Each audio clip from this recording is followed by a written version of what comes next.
आदमी अपनी बेगम की कब्र पर हाथों से पंखा चला के रो रहा था। किसी ने कहा, इतनी मोहब्बत, या अल्लाह। आदमी बोला, बेगम कह गई थी कि मेरी कब्र की मिट्टी सूखने के बाद ही दूसरा निकाह करना। पता नहीं कौन साला रोज 2 बाल्टी पानी डाल के चला जाता।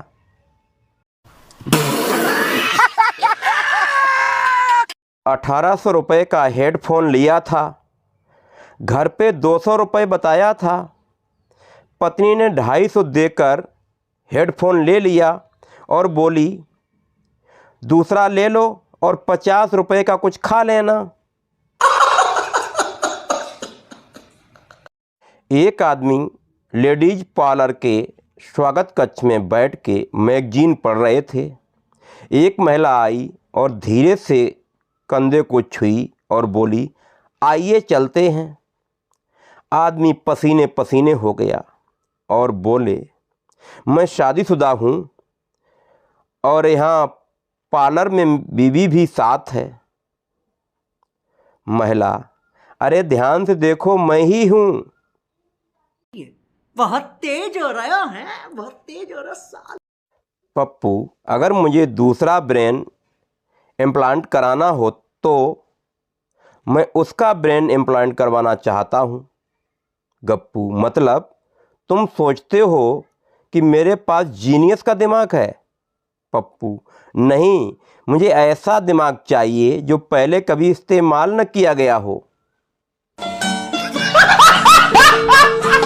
एक महिला LIC में काम करती थी। वह एक चित्रकार के पास गई और अपना फ़ोटो बनाने को कहा। साथ ही कहा, फ़ोटो में उसे 11 लाख का नेकलेस पहना हुआ दिखना चाहिए, जबकि वह कोई नेकलेस पहने हुए नहीं थी। चित्रकार ने पूछा, ऐसा क्यों? आपने तो कोई नेकलेस नहीं पहना है। इस पर महिला ने जवाब दिया, अगर मेरी मृत्यु हो गई तो मेरा पति दूसरी शादी अवश्य करेगा। उसकी नई पत्नी जब मेरा चित्र देखेगी तो नेकलेस को ढूंढेगी और मेरे पति से ज़रूर मांगेगी, जबकि ऐसा कोई नेकलेस है ही नहीं। फिर वे दोनों खूब झगड़ेंगे और इससे मेरी आत्मा को असीम शांति प्राप्त होगी। इसे ही जीवन आनंद पॉलिसी कहते हैं, जिंदगी के साथ भी, जिंदगी के बाद भी।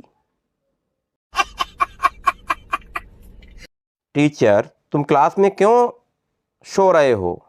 गजोदर, आपकी आवाज़ बहुत मीठी है, सुनकर नींद आ गई। टीचर, तो बाकी बच्चों को क्यों नहीं आ रही है? गजोदर, क्योंकि वो आपको सुन नहीं रहे हैं।